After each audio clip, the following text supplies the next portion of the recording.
पहल अभी नहीं कर रहा था तो गौरी भी नहीं कर रही थी, जबकि वह चाह रही कि अभी उससे बात करे, जैसे कल से पहले कर रहा था।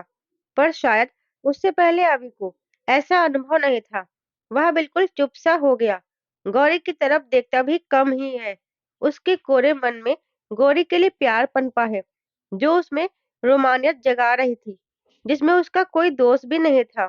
पर गौरी ने उन्हें झटक दिया है, तो मायूस भी है। 2 दिन का समय और बीता। दोपहर के समय बुआ का फोन आया कि यह आ रही हैं, लेने आ जाए। अभी उन्हें लेने स्टेशन चला गया। वापिस आया तो बुआ तो थी ही, पर उसके साथ 19-20 साल की लड़की, जो शक्ल से ही बेहद बीमार लग रही थी, वो भी थी। देखकर गौरी हैरान थी। बुआ जी, कौन है ये? उसने पूछा। मेरी ननंद की बेटी है। क्या हुआ है इसे? कुछ महीनों से बीमार है। कोई दवाई नहीं लग रही। भाभी ने कहा बाबा जी के पास ले चलेंगे। कल वह भी आएंगी। बाबा जी के पास जाना पड़ेगा। वही अब इसको ठीक कर सकते हैं। बुआ की बात सुनकर अवि और गौरी के दिमाग शून्य हो गए। बाबा उनका दुश्मन है। सब कुछ जानकर भी उनके अपने ही बाबा के मोहपाश से नहीं छूट पा रहे तो बाकी की क्या बात करें। बुआ, आप ऐसा कैसे कर सकती हो? बाबा के पास जाएंगी, सब कुछ जानकर भी? अवि के चेहरे पर गुस्सा और झुंझलाहट के निशान झलक रहे थे, जिन्हें बुआ ने सरासर अनदेखा किया। लोगों के विचार अपने सुविधा अनुसार बदलते रहते हैं। किसी से सहमत होने या उसका समर्थन करने से पहले अपनी बुद्धि और विवेक का प्रयोग अपेक्षित होता है। जैसे अभी बुआ सब कुछ जानकर भी अनदेखा कर अभी को ही झुठला रही हैं। तो और क्या करे? श्रेया कैसे ठीक होगी? बाबा के अलावा श्रेया को कोई ठीक नहीं कर सकता। बाबा का चमत्कार ही उसे बचा सकता है। बाबा के नतमस्तक होते बुआ बोल रही थी। बुआ, बाबा पाखंडी है। अभी ने अपनी बात सख्त सुर में दोहराई, पर बुआ तो जैसे उसकी बात न सुनने की कसम उठाए बैठी थी। इसलिए अपने कुतर्कों से उसका मुंह बंद करना चाहा। लोगों का क्या है बेटा, वो तो भगवान को भी दोष देने से न चूकते। ये तो भगवान रूपी बाबा है, जिन्हें भगवान ने हम लोगों के दुख दर्द मिटाने धरती पर भेजा है। चांद पर थूकने से क्या होगा? महापुरुषों को लोग ईर्ष्या के वशीभूत ऐसे ही लांछन लगा दिया करते हैं। बुआ की भाषा भी आज तंजमय होकर वाणी के नुकीले बाढ़ चला रही थी। इसको मेरे साथ शहर ले चलो। वहां बहुत अच्छे हॉस्पिटल में इसका इलाज कराएंगे तो ठीक हो जाएगी। सब जगह इलाज करवा लिया, नहीं हो रहा है आराम। बुआ, आप बाबा के पास कैसे जा सकती हो? वो ढोंगी है, पाखंडी है, लोगों को बरगलाकर उनका फायदा उठाता है। आप सब बातों को जानकर भी अनजान बन रही हो। तू चुप कर।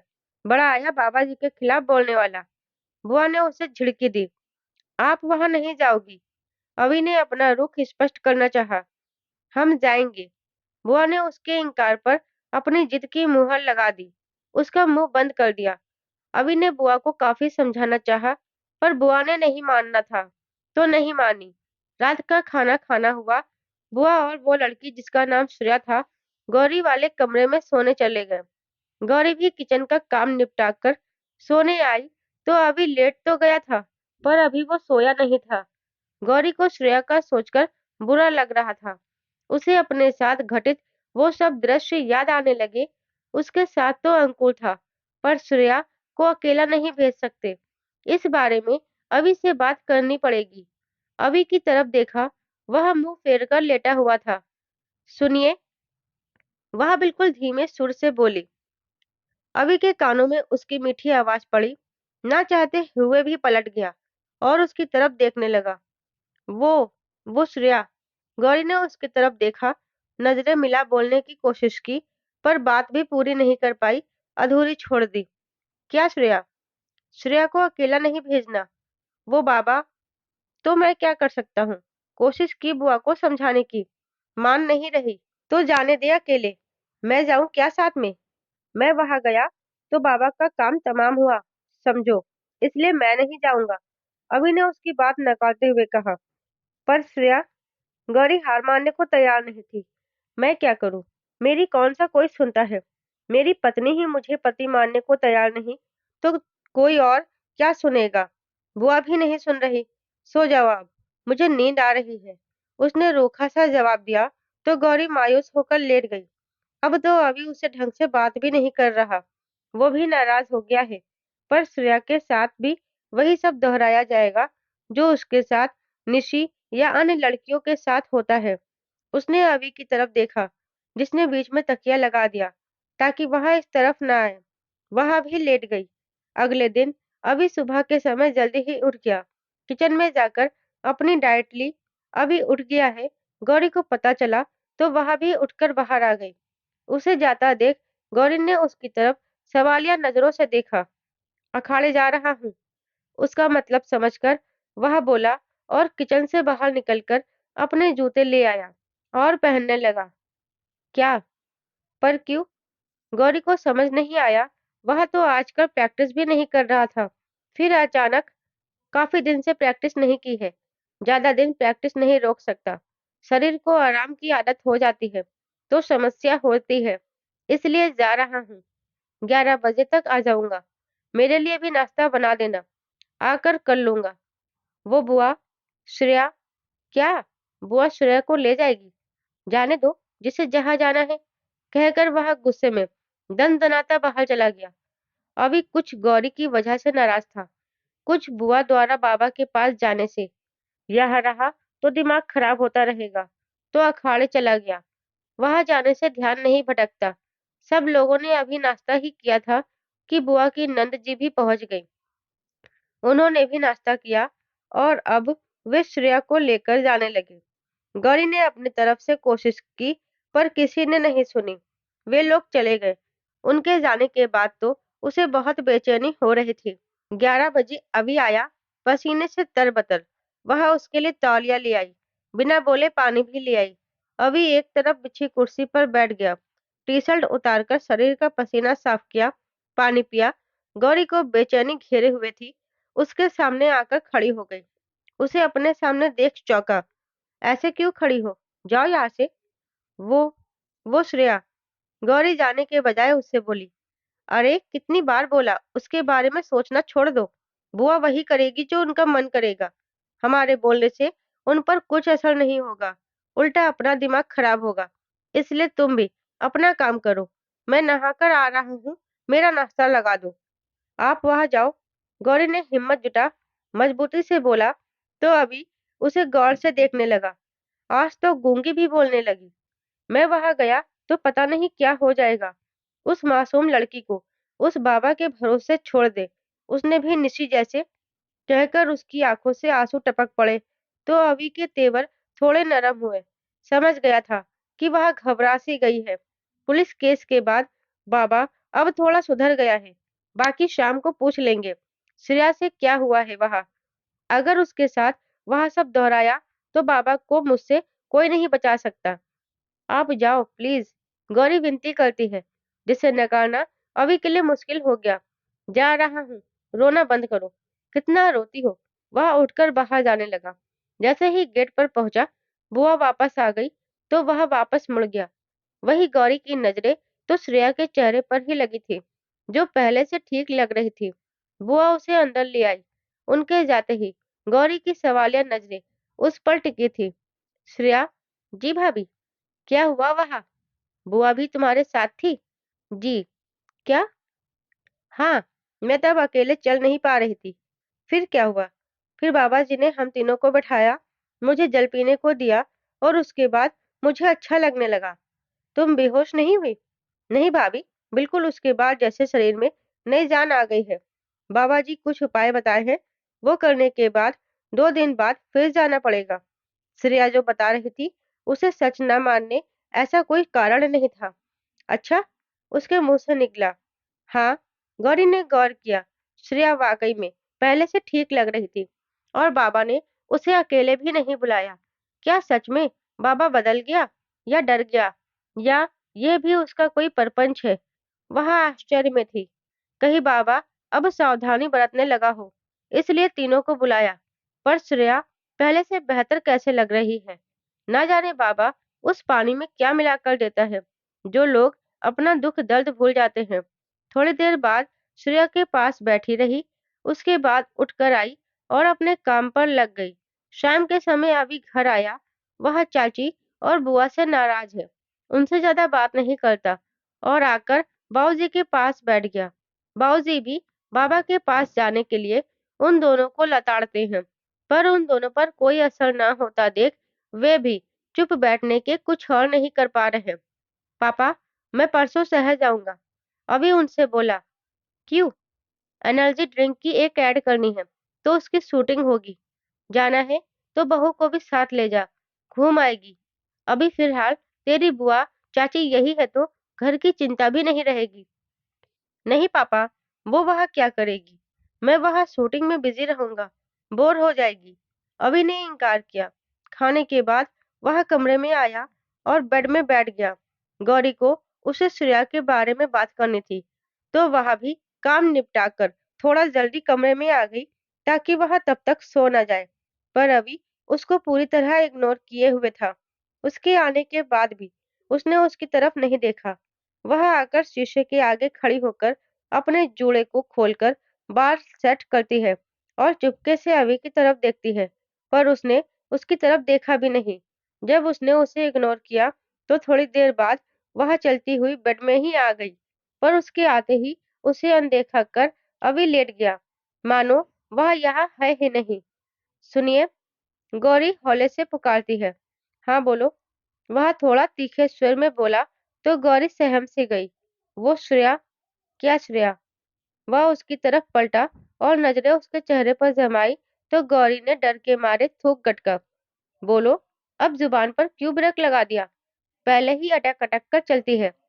श्रेया तो बिल्कुल ठीक लग रही है और बाबा ने उसे अकेले भी नहीं बुलाया। श्रेया ने बताया। हाँ, जानबूझकर चाल चल रहा होगा। क्या करना चाहिए? तुम्हें टेंशन लेने की जरूरत नहीं है, मैं खुद देख लूंगा। वह उससे नजरें मिलाए बिना ही बोला। अब वह फिर से लेट गया। गौरी को अभी का ऐसा व्यवहार अच्छा नहीं लग रहा था। या तो बहुत प्यार दिखाने लगते हैं, या गुस्सा, या फिर ऐसे इग्नोर करने लगते हैं। कुछ भी समझदारी वाले काम नहीं करते। जब उसने बात नहीं की तो लेट गई। मन में बड़बड़ाने लगी, पर अभी को नींद नहीं आ रही थी। बहुत दिनों बाद अखाड़े गया ताकि खुद को गौरी के आकर्षण से दूर रख सके। पूरे शरीर में दर्द हो रहा था। नींद नहीं आई तो उठ बैठा और बेड से उतरकर ड्रॉर में दर्द निवारक मलहम ढूंढने लगा। मिल गया तो उसे लेकर वापस बेड में आ गया। घुटनों तक की कैपरी पहने था। थोड़ा ऊपर किया, दोनों हाथों से मलहम लेकर पैरों में खुद ही मालिश करने लगा। बहुत दिनों बाद एक पहलवान को उठाकर धोबी पछाड़ दी। तब से कमर में भी खिंचाव सा महसूस हो रहा है। टी शर्ट उतार दी और पेट के बल लेटकर जितना हाथ पहुंच रहा था पीठ पर भी लगाने लगा। गौरी यह सब देख रही थी तो चुप कैसे बैठे रह सकती थी। हाथ में मलहम लिया और जैसे ही हाथ उसकी कमर पर रखा उसने तुरंत पकड़ लिया और अब वह उसकी तरफ ही देख रहा था। उसके ऐसे करने से गौरी हक्की बक्की उसे देख रही थी। आपने कहा था मुझे करना पड़ेगा, गौरी ने सफाई में कहा, पर उसने उसका यह कहकर हाथ झटक दिया। हाँ, कहा था कि मेरे पत्नी वाले काम करोगी। खुद को मेरी पत्नी मानती हो? नहीं ना, तो ये सब काम करने की भी जरूरत नहीं है। उसने जोर से डांटा तो गौरी रुआसी हो गई। आंखों से आंसू टपक पड़े। अब ये टेसू मत बहाने लग जाओ, कहकर वह लेट गया। अभी के डांटने से वह पीछे सरक कर लेट गई। उसे अभी का ऐसा व्यवहार अच्छा नहीं लग रहा है, तो बहुत रोना आ रहा था। तकिए को मुंह में भींचकर रोने लगी। अभी ने उसे रोते देख लिया था। कुछ नहीं बोला, मुंह फेर कर लेट गया। रोने के अलावा कुछ नहीं आता। जब देखो तब टेसू बहाना शुरू। समझ नहीं आता, आंखें है कि समंदर? वह बड़बड़ाया। गौरी ने सुना तो वह भी बड़बड़ाने लगी। मुझे कोई नहीं समझता, बस डांटते रहते हैं, मुझे बुरा लगता है। गौरी का बड़बड़ाना सुनकर वह उठ बैठा। बस तुम्हें ही बुरा लगता है, मेरा तो दिल नहीं पत्थर है। खबरदार, अगर अब रोई या रोने की आवाज से मेरी नींद डिस्टर्ब की तो मुझे सोने दो। उसके रूखे बोलने से गौरी और ज्यादा सुबकने लगी। उसने आवाज की शक्ति बढ़ा दी। तुम रोना बंद कर रही हो कि नहीं, वरना उठाकर ले जाऊंगा और कमरे से बाहर छोड़ाऊंगा। रात भर बाहर बैठकर रोती रहना। अभी ने चेतावनी दी। यहाँ तो कोई मुझे रोने भी नहीं देता। वह बिना उसकी तरफ देखे बोल रही थी, रोना ही क्यों है? डांटने से मुझे बुरा लगता है, मैं डर भी जाती हूँ। वह सुबकते हुए आंसू साफ करती बोली। तो अब अभी ने लहजा नरम किया। चलो अच्छा चुप हो जाओ, अब नहीं डांटूंगा। उसके उसे आश्वस्त करने पर अब गौरी चुप हो गई। थोड़ी देर बाद यूं ही सुबकते हुए उसे नींद भी आ गई, पर अभी को नींद नहीं आ रही थी। थोड़ी देर यूं ही लेटा रहा, कुछ समझ नहीं आ रहा था कैसे सब कुछ ठीक होगा। उसे गौरी को यूं डांटना अच्छा तो नहीं लग रहा, पर उससे ध्यान हटाने का और कोई जरिया नहीं। वह अजीब कसमकश में है। काफी देर नींद नहीं आई, बस यूं ही लेटा रहा। एक तो लाइट ऑन है, गौरी लाइट बंद नहीं करने देती। अन्य दिन उसे लेटते ही नींद आ जाती थी, पर आज नींद भटक सी गई। काफी देर जब नींद नहीं आई, तो उठकर वॉशरूम जाकर आया। लेटने के इरादे से बेड में आया, तो देखा गौरी ने सोए में करवट बदली होगी, जिस वजह से वह सीधी लेट गई थी। पर अब उसका साड़ी का पल्लू गिर गया था। वह उसे बहुत आकर्षक लग रही थी, बिल्कुल किसी मूरत सी। मन विचलित सा होने लगा, तो उसकी तरफ से ध्यान हटाया और मन में प्रभु नाम स्मरण करके खुद के मन को शांत करने की कोशिश करने लगा। उसे अनदेखा किया और लेट गया, पर न चाहते हुए भी नजर उसके साड़ी के पल्लू से झांकते पेट पर चली जाती। वह धीरे धीरे सरकता आया और उसके पल्लू को ठीक करने हाथ बढ़ाया, तो ध्यान आया सुबह ही अखाड़े जाने से पहले हनुमान जी को स्मरण करके कहा था कि अब स्त्री को हाथ भी नहीं लगाएगा, उसे संयम प्रदान करे जो वह खोता जा रहा है। हाथ वापस खींच लिया, वापस लेट गया, पर ऐसे लेटे हुए उसे नींद ही नहीं आई। ना चाहते हुए भी नजर वही चली जाती। जब नहीं रहा गया, तो फिर से उठकर आ गया। बिना उसे छुए धीरे से नीचे गिरा पल्लू उठाया और वापस डाल दिया। एक गहरी सांस ले, अब वह लेट गया। नामुमकिन तो नहीं, पर उसके लिए यह सब मुश्किल जरूर है। स्त्री, घर परिवार, जैसे वह इन सब के लिए बना ही नहीं था। घर से अखाड़े, अखाड़े से घर, दोस्त भी अब उसके जैसे हनुमान भक्त। स्त्री चर्चा भी पाप मानते हैं। उसकी किस्मत ने उसे इसमें फंसा दिया। वह इन स्थिति में भी सामंजस्य बिठा रहा था, पर गौरी पता नहीं क्या चाहती है। बाबूजी ने उस पर इतना विश्वास करके गौरी को उसे सौंपा है, तो वह उस विश्वास को टूटने भी नहीं देगा। गौरी के खुद आगे बढ़ने के इंतजार के अलावा वह कुछ नहीं कर सकता। वैसे भी बस कुछ दिन और वो यहाँ है, फिर तो वह चला ही जाएगा। एक बार बाबा के खिलाफ कुछ सबूत मिल जाए, तो वह निश्चित होकर अपनी प्रैक्टिस कर सकता है। गौरी तो बेपरवाही से सो रही थी, पर बेचारे अभी को नींद नहीं थी। ना जाने आगे क्या हो, उसे कुछ भी अंदाजा नहीं है। चिंतन में था, ना जाने कब नींद आई। सुबह नींद खुली, तो देखा गौरी फिर से उससे चिपकी सो रही थी। उसे गुस्सा और झुंझुलाहट होने लगी। समझती ही नहीं है उसे इस सब से कितनी दिक्कत होती है। मैं इसे ऐसे पकड़कर सोऊंगा, किसी दिन तो पता चलेगा। पता क्या चलना, टेसू बहाने लगेगी। मेरी ही मुसीबत है, इसके अलावा तो कुछ आता नहीं। गौरी, उसने आवाज तीखी कर उसे पुकारा। गौरी, जब नहीं उठी, उसने उसे दोबारा झकझोरा। जी। गौरी आंखें मीचती पूछती है। मैंने तुम्हें कहा था ऐसे मत सोना, समझ नहीं आता? सॉरी। क्या सॉरी? हटो अब। मैं अब अखाड़े जाता हूँ, तो प्रैक्टिस शुरू करने से पहले हनुमान जी का नाम स्मरण करना पड़ता है। मुझसे मत चिपका करो। कब तक जाओगे? कब तक मतलब? अब तो आप गृहस्थ है ना, तो यह सब तो होगा। वह धीमे से बोली। काहे का गृहस्थ? चलो हटो। उसने कहा, तो वह उठ बैठी। सोती हो तो कपड़ों का ध्यान रखा करो। क्या? क्या हो गया? कुछ नहीं हुआ। उठ गई हो तो जाओ, मेरी डाइट बना दो। मुझे अखाड़े जाना है। जाती हूँ कहकर गौरी ने दोनों हाथ उठाए, अंगड़ाई ली, तो गौरी की साड़ी का पल्लू ऊपर हुआ, तो अभी की नजरें उस पर ही चिपक गई। हाथ नीचे करो। वह उसके दोनों हाथ नीचे करता बोला। क्या हो गया जी? क्यों गुस्सा हो रहे हैं? वह उसके ऐसा करने पर मासूमियत से पूछती है। आइंदा कभी मेरे सामने ऐसे अंगड़ाई मत लेना, समझ गई? वह गुस्साया। जी। जाओ, अभी और नींद आ रही है। वह जम्हाई लेकर वापस लेटने को हुई कि अभी की तेज आवाज कान में पड़ी। जाओ। उस आवाज ने गौरी की नींद गायब कर दी, तो वह उठ गई। नहाने जाने के बजाय किचन में ही आ गई। एक गिलास में दूध और ड्राई फ्रूट्स, भीगे चने वगैरह जो भी था रखा और बाहर ले आई। अभी ने वो सब खत्म किए और थोड़ी देर बाद जाने तैयार था। 11 बजे आ जाऊंगा, मेरा भी नाश्ता बना देना, बोलकर वह बाहर निकल गया। अभी के जाने के बाद गौरी नहाने चली गई। सुबह का पूजा ध्यान आदि कार्य जो दैनिक जीवन का हिस्सा होते हैं, वो किए। उसके बाद जब तक बाकी सब उठे, वह किचन में भी आ गई। सबको नाश्ता पानी करवाया। उसके बाद बुआ और चाची श्रेया को लेकर तालाब वाले पीपर पर ले गए। श्रेया अब काफी ठीक लग रही थी। बाबा के बताए उपाय करवाने ले जा रही थी। वह काफी समय लग जाएगा। वहां से दोपहर तक ही लौटेंगी। रोहित, अनुज स्कूल और बाबूजी दुकान चले गए थे। अब वह घर में अकेली ही थी। अभी उससे नाराज है। गौरी समझ रही है, उसकी नाराजगी की वजह भी समझ रही है, पर अब वह उसे मनाना चाहती है, ताकि वह उसे डांटे ना और वह उसे बता सके कि वह पीछे क्यों हट रही है। वो समझ जाएंगी उसकी बात और उससे पहले जैसे प्यार से बोलने लगेंगे। जब गुस्सा करते हैं तो सहम जाती है। कल वे शहर भी चले जाएंगे। आजकल बुआ और चाची भी यहाँ हैं, तो बाऊजी, रोहित और अनुज की भी टेंशन नहीं रहेगी। क्यों ना वह भी पहलवान जी के साथ शहर चली जाए। पिछली बार गई थी तो उसे शहर बहुत अच्छा लगा था और वो मॉल तो बहुत ही अच्छा था। उसकी मासी की बेटी की शादी है इसी महीने, उसे कपड़े भी चाहिए होंगे।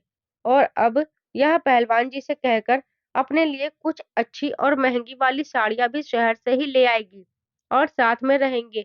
तो क्या पता इस सब में पहलवान जी की नाराजगी भी दूर हो जाए।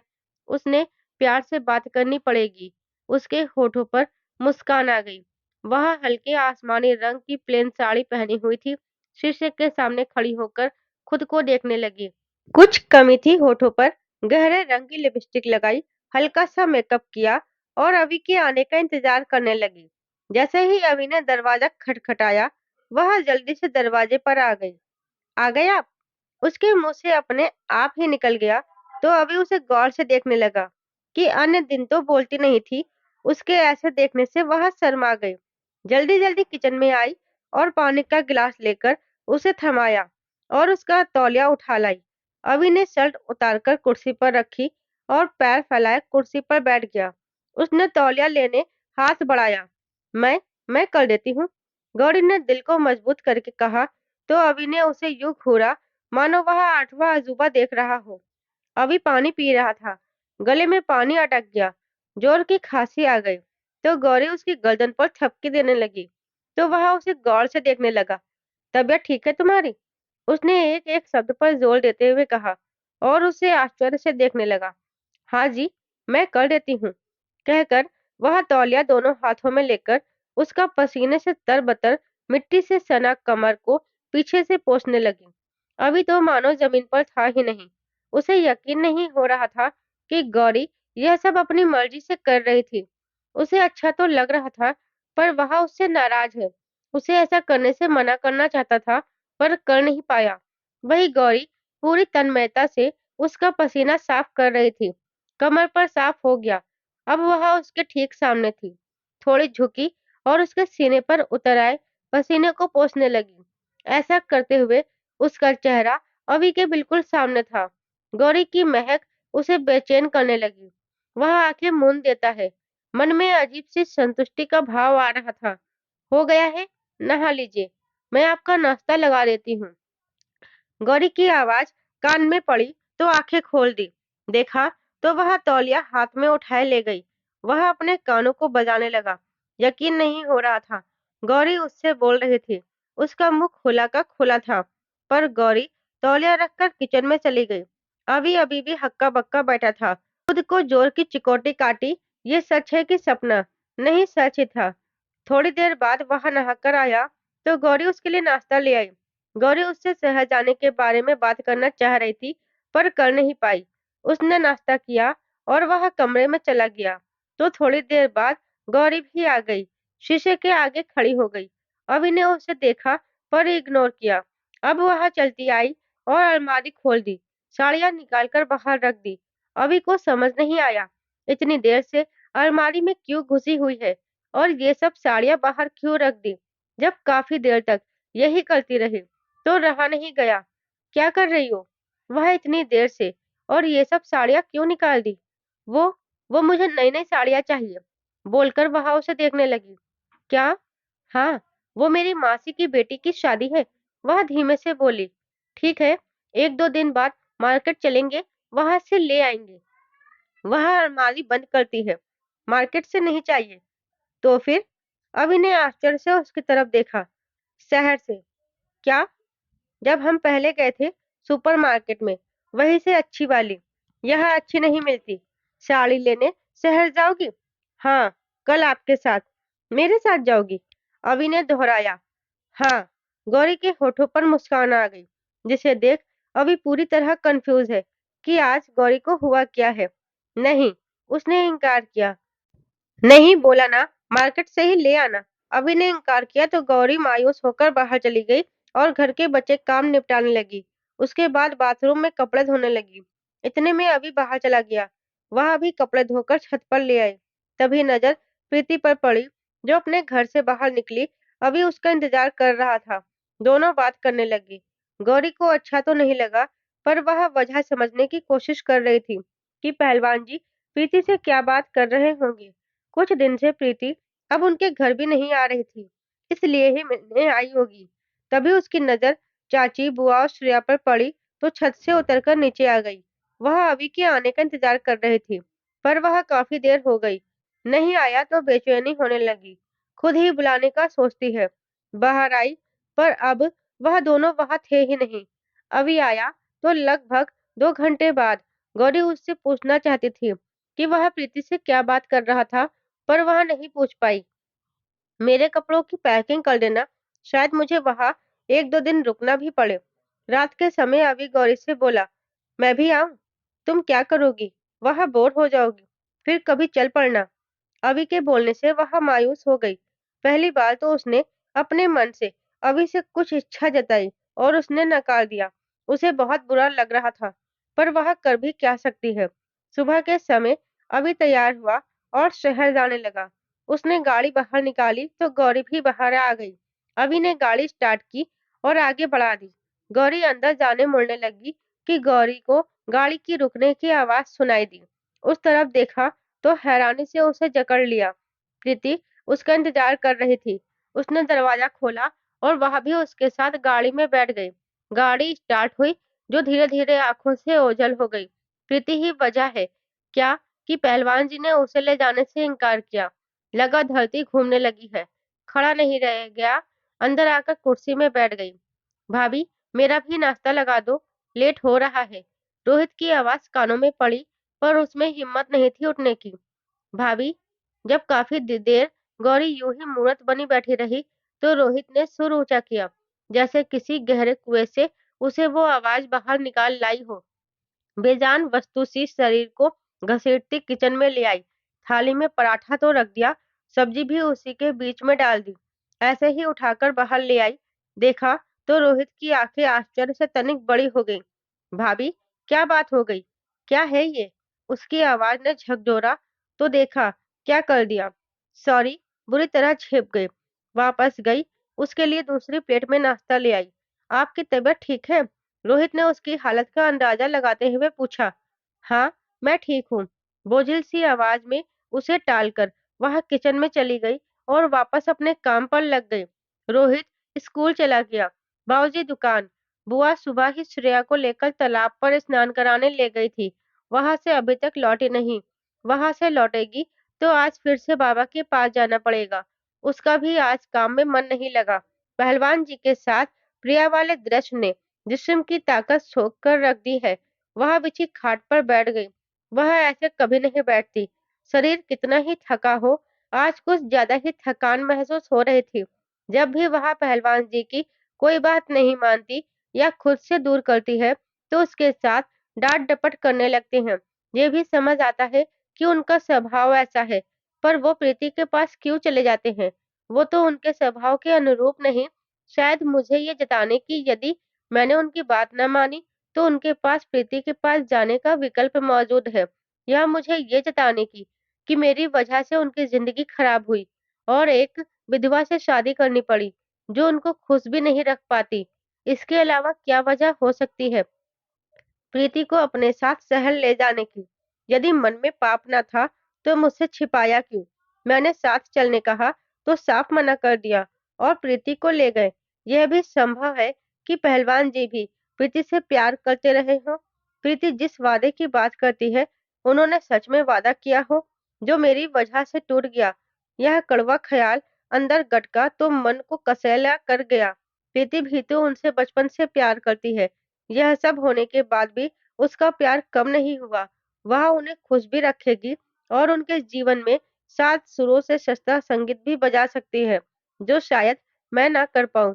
मैं तो वीणा का टूटा हुआ तार हूँ, सुर साधने में असमर्थ। यदि किसी ने साधने की कोशिश की, तो कर्कश ध्वनि के अतिरिक्त कुछ नहीं निकलेगा, जो दुःख के सिवा कुछ नहीं दे पाएगा। मन बेहद गमगीन सा हो गया। पहलवान जी से गहन प्रेम की आस तो नहीं रखी थी। जिन परिस्थिति में उनका बंधन जुड़ा, वो मजबूरी का था। उसके मन में यही था कि पहलवान जी कभी आगे बढ़ना चाहेंगे तो वह नहीं रोकेगी। पर यही करना था तो वो 7 फेरे क्यों लिए? अधूरी रस्में क्यों पूरी की? अब वो उसके पति हैं, तो क्या वफा की उम्मीद भी न रखे? पर वह खुद भी तो पूरी तरह पत्नी नहीं बन पाई। एक बार उसी गम ने दिल में दस्तक दी, जो अंकुर के बिछोह से उत्पन्न हुआ था। किसी प्रिय का बिछोह बेहद कष्टदायक होता है, जिसे सहन करना जहर का घूंट पीना। अंकुर जी तो दुनिया में अकेला छोड़ गए। पहलवान जी प्रीति के पास चले गए। ब्रह्मचारी संयमी कहते थे खुद को। थोड़े से इंतजार में घबरा गए। एक तंज भरी मुस्कान उसके होठों पर आ गई। कदाचित वह आतुरता, प्रेम का प्रदर्शन मात्र दिखावा था। मात्र तन पाने की लालसा, मन छूने का प्रयास होता तो ऐसा कभी न करते।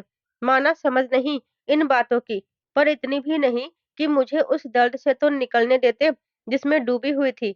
उठने तो देते, फिर से डुबो दिया। अजीब कसेले भावों ने उसके मन को घेरा हुआ था। इस सब के लिए भी खुद को ही दोषी मानने लगी थी। अत्यधिक गम इंसान के मन पर गहरा असर करते हैं और एक समय के बाद वह हर चीज के लिए खुद को ही दोषी समझने लगता है। गौरी को इसमें भी अपना दोष नजर आने लगा। मन का दुख आंखों से बहने लगा। तभी दरवाजे पर दस्तक हुई। आंसू साफ किए और दरवाजे पर आ गई। बुआ श्रेया को लेकर आ गई थी। उनके आते ही उन्हें नाश्ता दिया। उसके बाद वे लोग जाने की तैयारी करने लगे। गौरी श्रेया को चेताना चाहती थी कि अगर बाबा अकेले भी बुलाए तब भी आज भी अकेले बाबा के पास न जाए। उसे अकेले में बुलाती है। श्रेया, जी भाभी, तबीयत कैसी है अब? उसके पूछने पर वह मुस्कुरा दी। सब बाबा जी की कृपा है। देखिए मैं काफी ठीक हूँ। खुद से चल पा रही हूँ। अब भूख भी लगने लगी है। खाना भी अच्छा लगने लगा है। उस जगह मैं एक सुकून और बाबा जी के चरणों में स्वर्ग। श्रेया बाबा के प्रति नतमस्तक हो बता रही थी और एक निरीह शिकार को बाबा के चंगल में फंसता देख गौरी के मन को बेबसी के जाले में जकड़ दिया, जिससे वह छटपटाकर तोड़ने की नाकाम कोशिश कर रही थी। किसी पर विश्वास करना गलत नहीं है, पर याद रखो, अंधविश्वास घातक सिद्ध हो सकता है। बाबा जी पर इतना अंधविश्वास ठीक नहीं है। ना जाने आप बाबा जी के लिए इतनी शंकित क्यों रहती हैं? वह उल्टा गौरी को शंकित हो देखने लगी। मुझे तेरी चिंता है। आप बेवजह डर रही हैं। जो आपको दिख रहा है, क्या उसे झुठला सकती हैं? मेरी हालत 2 दिन में कितनी सुधर गई है। सब बाबा जी की कृपा है। उन पर ही छोड़ दीजिए। श्रेया भी अब बुआ की राह चल रही थी, जिनको समझाना बेहद मुश्किल। सच ही कहा गया है, किसी को मूर्ख बनाना आसान है, किंतु उन्हें मूर्ख बनाया गया है, ये समझाना बेहद मुश्किल है। मनुष्य मन कभी स्वीकार नहीं करता कि उसे किसी अन्य द्वारा मूर्ख बनाया जा सकता है। जब उसने उसकी बातें कान ना धरी, तो अंतिम कोशिश के रूप में वह बोली, तुम आज भी बाबा जी के पास अकेले मत जाना। बुआ या चाची के साथ ही जाना। जैसे बाबा जी का आदेश होगा, अकेले बुलाया तो भी जाना पड़ेगा। श्रेया पूर्णतः बाबा नाम रूपी माला जप रही थी, अतएव गौरी की बातें बेमानी जान पड़ रही थी। प्रत्यक्ष अप्रत्यक्ष तौर पर गौरी ने उसे समझाने का प्रयास किया, जो बेकार गया।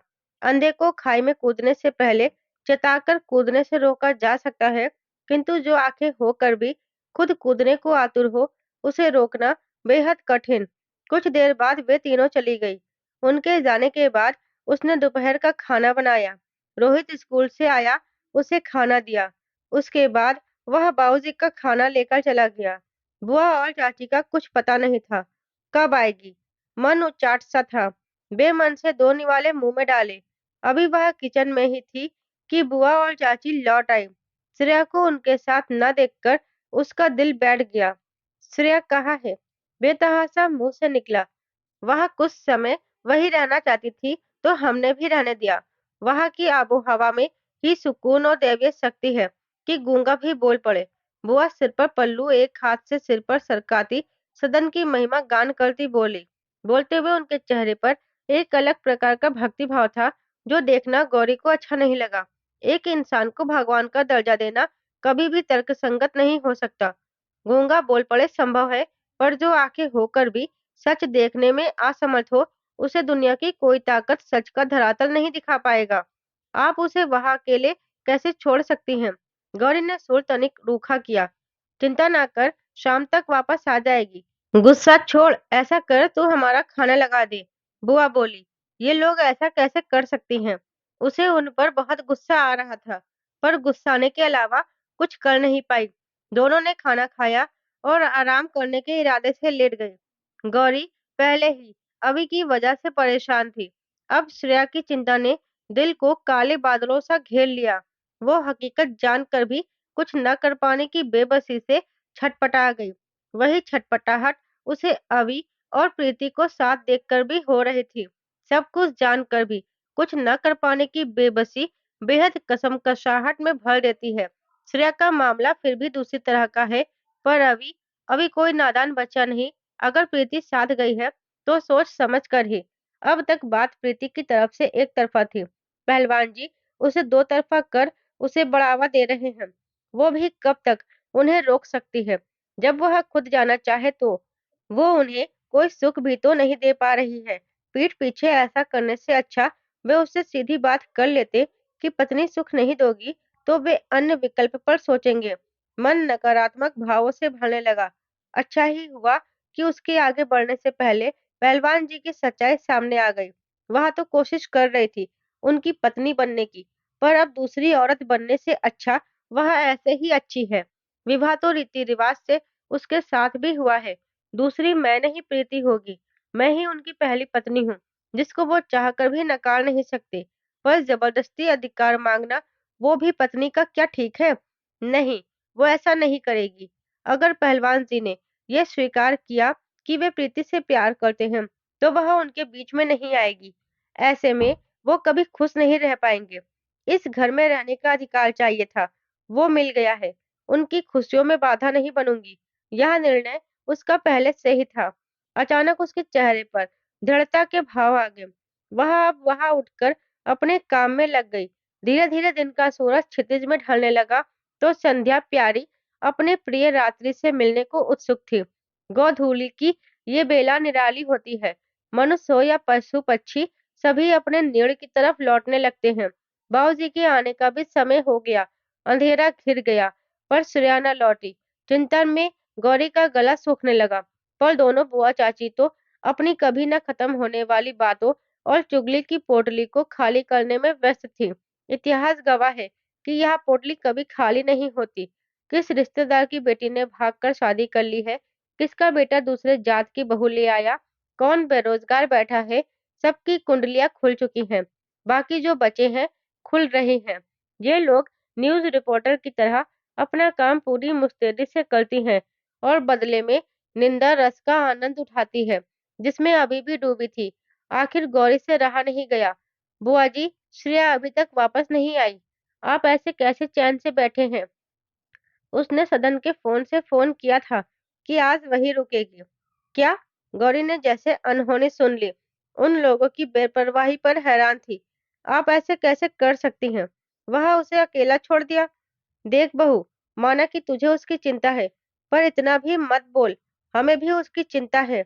बड़ों के काम में छोटों की इतनी टोका टाकी निरादर कहलाता है। चाची तनिक गुस्से में बोली तो बुआ को क्या चाहिए था? गौरी को सुनाने का मौका मिल गया। अच्छे संस्कार न दिए माँ बाप ने, न बड़ों का आदर करना सिखाया। मुंह बिचकाती बुआ पूरी श्रद्धा से गौरी पर तानों की फूल वर्षा करने लगी। हमेशा की तरह आज भी गौरी को उनकी बात जरा भी अच्छी नहीं लग रही थी, पर आज वह लिहाज के मूड में बिल्कुल नहीं थी। किसी मासूम को मुसीबत में ढकेल देना अत्याचार होता है, जिसे देखकर भी आवाज न उठाना, ये भला कौन सा बड़ों का आदर हुआ। बड़े अगर बड़प्पन भूल जाए तो वह निरादर नहीं कहलाता। अगर श्रेया के साथ कुछ गलत हुआ तो यही छवि और बुआ उसका ठीकरा भी उसी के सर फोड़ेगी। मेरे माँ पापा ने मुझे सच का साथ देना और जहाँ गलत हो रहा हो उसका पुरजोर विरोध करने और आवाज उठाना सिखाया है। जब बड़े समझदारी और बड़प्पन दिखाना छोड़ दे तो छोटों का बोलना आवश्यक हो जाता है। मुझे डर है कहीं ऐसा ना हो कि हमारी श्रेया दूसरी निशी बन जाए। आज श्रेया की चिंता ने गौरी को आवाज उठाने पर मजबूर कर दिया। तो चाची और बुआ दोनों हैरानी से उसे देखने लगी। कल की आई लड़की, तू हमें सिखाएगी कि क्या सही क्या गलत? इतना घमंड हो गया तेरे अंदर? बुआ बुरी तरह भिन-भिना गई थी। इसे घमंड नहीं समझदारी कहा जाता है। जहाँ गलत होता देखकर भी इंसान चुप रहे, वहां पर बोलना घमंड नहीं होता, बल्कि चुप रहना कायरता होती है, पाप होता है। बाबूजी के ये शब्द कान में पड़ते ही गौरी के हौसले आसमान पहुंचा दिए। सब कुछ जानकर भी उस बेचारी लड़की को वहां छोड़ आई। बाबूजी ने भी उन दोनों को लताड़ा, पर वे दोनों चिकने घड़े बन गई थी। बाबूजी को ही गलत ठहराकर अब भी बाबा का गुणगान गा रही थी। किसी को एक बार बताओ, दूसरी बार समझाओ, तीसरी बार चेताओ, पर यदि तब भी ना समझे तो खुद को समझा लो कि वे समझना ही नहीं चाहते। वे उस नशे के आदि नशेड़ी की तरह है जिसकी आंखों और दिमाग पर नशे की खुमारी चढ़ी है, जिसे समझाना नामुमकिन। उन दोनों की हालत भी इससे जुदा नहीं। हार कर गौरी किचन में चली गई और बाऊजी अपने कमरे में। रात का खाना खाकर रसोई निपटाकर गौरी कमरे में आई तो दिल बहुत बेचैन था। एक तो अभी का प्रीति को साथ ले जाना, दूसरा श्रेया का बाबा के सदन में होना। अनजानी आशंका ने उसे घेर रखा था। कहीं श्रेया भी दूसरी निशी न बन जाए। कैसे वह ये सब रोके? अकेले वह कुछ नहीं कर पाएगी। पहलवान जी भी नहीं है, वह ऐसे कैसे कर सकते हैं? सब कुछ जानकर भी एक लड़की को बचाने के बजाय शहर चले गए। वह उन्हें क्या समझती थी और वो क्या निकले? मन में हिकारत का भाव आ रहा था। अब वो किसे मदद के लिए कहे समझ नहीं आ रहा था। तभी फोन की घंटी बजी। अवी का कॉल था। मन तो नहीं किया, उठा लिया। क्या कर रही थी? औपचारिकता के बाद उसने पूछा। कुछ नहीं, सोने की तैयारी। धीमे से वह बोली। तुमने तो एक बार भी फोन करके नहीं पूछा कि शहर पहुंचा कि नहीं, कैसा हूँ, खाना खाया कि नहीं।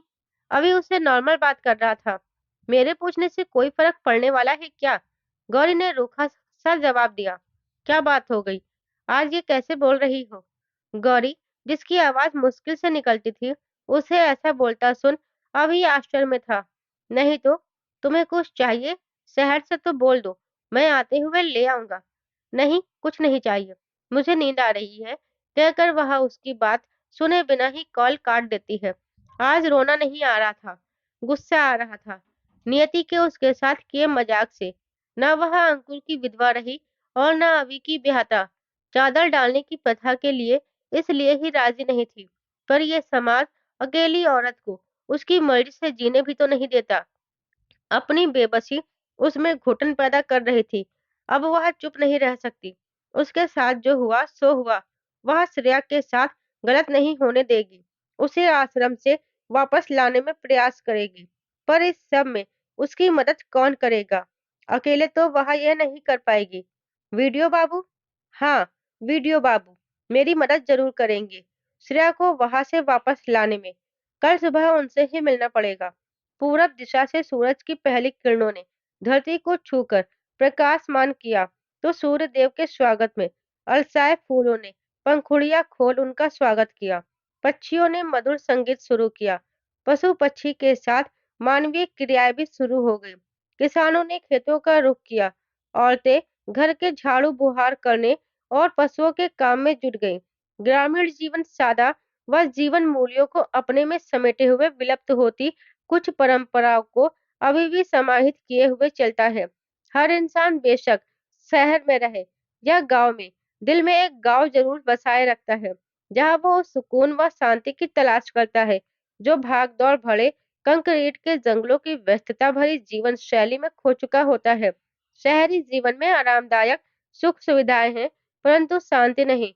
किंतु गांव भी खुशहाल है, यह भी आधा सच है। अशिक्षा, अंधविश्वास, कुप्रथाएं ऐसे कारण हैं जो गांव के जीवन को भी कठिन बनाते हैं।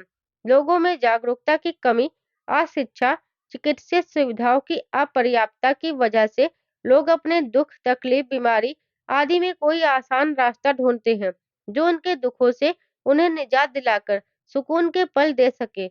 उनके दुख हरने की आड़ में फायदा धूर्त लोग उठाते हैं।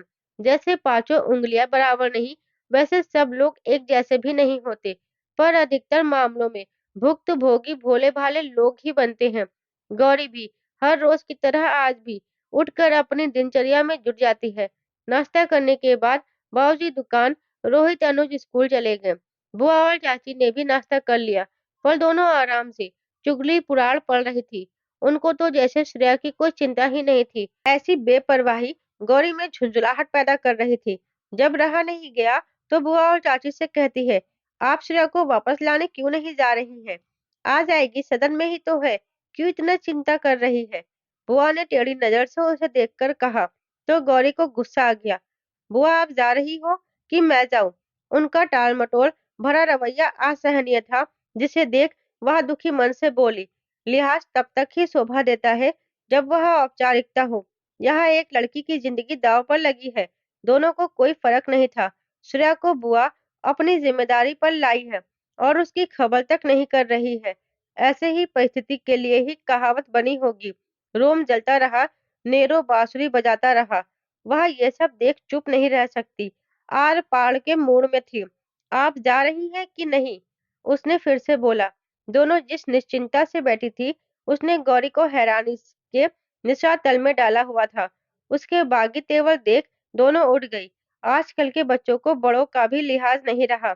बुआ बड़बड़ाती गौरी को कोसती श्रेया को सदन से लाने के नाम पर चली गई।